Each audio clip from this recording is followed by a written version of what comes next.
The night was cold, the rain unrelenting.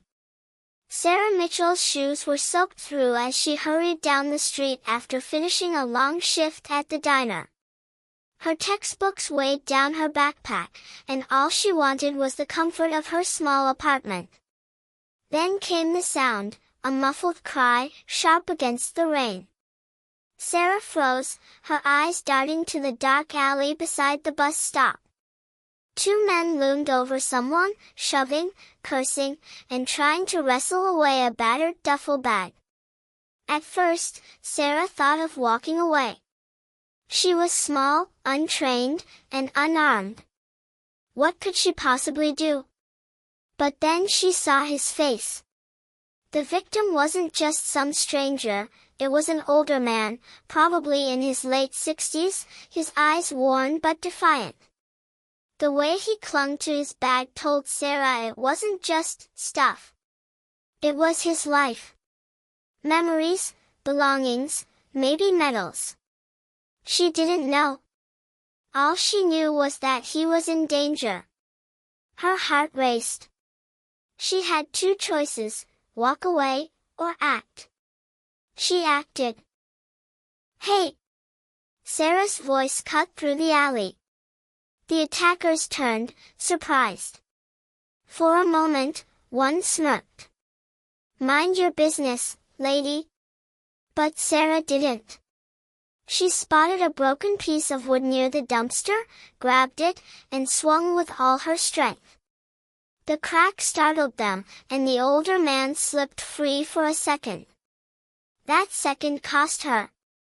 The larger of the attackers lunged, slamming her against the wall. Pain shot through her ribs, knocking the air from her lungs. She clawed and kicked, refusing to let fear win. The man pulled a knife, its edge catching the dim streetlight. Sarah's mind screamed run. But her heart screamed louder, don't let them kill him. The blade slashed, grazing her arm. Hot blood soaked her sleeve. The world tilted. She nearly blacked out. And then, sirens. The attackers bolted into the night, leaving Sarah crumpled against the wall, bleeding but alive. The old man knelt beside her, his hands trembling. "You saved me, you don't even know me, and you saved me."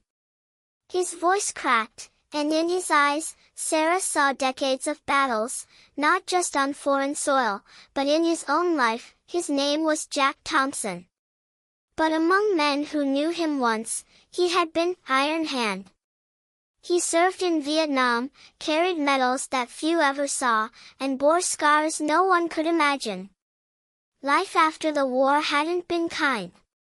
PTSD stole his peace, the loss of family hollowed his heart, and he drifted between shelters, forgotten by most of the world. Sarah sat with him in the ambulance, her hands still clutching his despite her own pain. She had no idea that the man she had just defended was more than a forgotten veteran.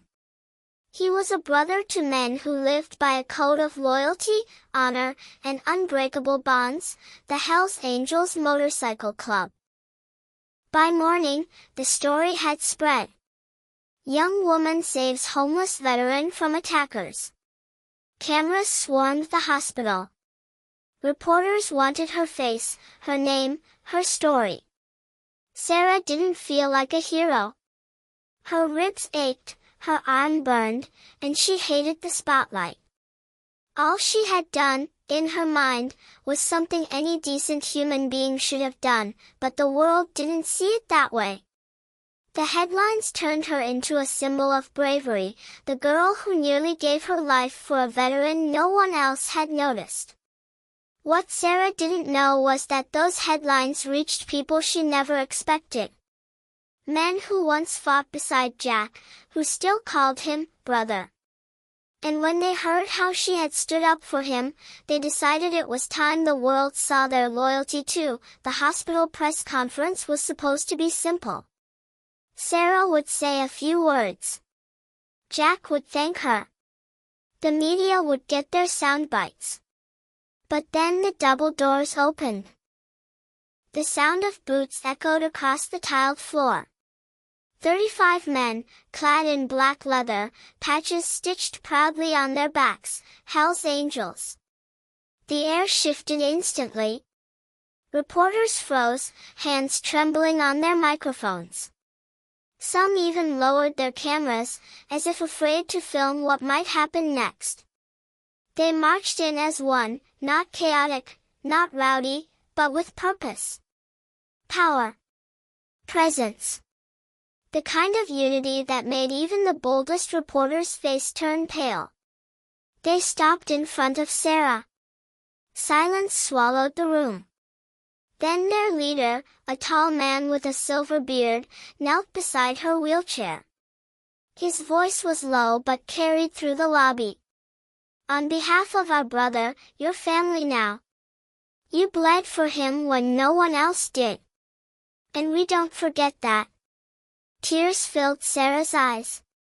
For the first time since that terrifying night, she felt safe. Not just safe, seen. These men, feared by many, were looking at her not with intimidation, but with respect. Reporters scrambled to capture the moment. This wasn't the story they expected. They thought they'd witness chaos. Instead, they were witnessing brotherhood, loyalty, and gratitude. From that day on, Sarah's life changed. The Hell's Angels stood guard outside her building. They escorted her when she returned to school. They filled her diner, always leaving tips big enough to cover more than just meals. And Jack? He began to heal. With Sarah's encouragement and the watchful eyes of his biker family, he sought help for his PTSD. He got into a veterans program, slowly reclaiming the pieces of his life that war and time had stolen. Months later, Sarah stood on a stage at a veterans charity fundraiser. The crowd was full, veterans, families, supporters. Cameras flashed. Jack stood tall beside her, healthier, his pride restored. And in the back of the room, 35 Hell's Angels sat in quiet support, their presence unmistakable. Sarah took a deep breath. Her voice shook at first, but grew steadier. I didn't save a veteran that night, she said. I saved a human being. And sometimes, that's all it takes to remind us of what we're capable of: courage, compassion, and sacrifice. The world could use more of that. The audience erupted in applause. Sarah never asked for recognition. But what she gained was far more valuable: a family she never expected, a bond that stretched from a diner waitress to a veteran to 35 men who understood loyalty better than anyone. She nearly lost her life saving a veteran.